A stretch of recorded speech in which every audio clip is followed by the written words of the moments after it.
गंगा के तट पर बालों के रेत पर पवन बहे पुरवैया, होली खेले ले चारों भैया।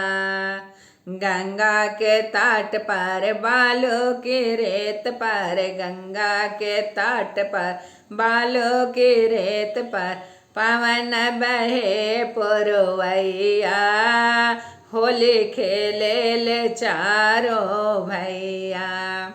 अवधपुरी में जन्म लिए हैं, अवधपुरी में जन्म लिए हैं, अवध में बाजे बधैया, होली खेले ले चारों भैया।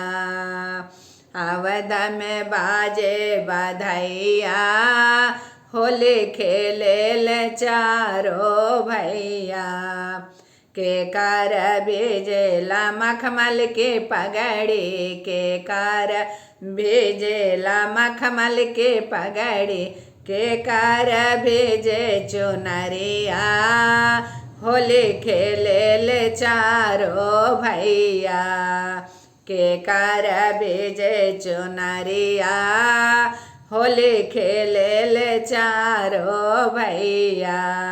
राम के भेजेला मखमल के पगड़ी, राम के भेजेला मखमल के पगड़ी, सीता के भेजे चुनरिया, होली खेले ले चारों भैया। सीता के भेजे चुनरिया, होली खेले ले चारों भैया।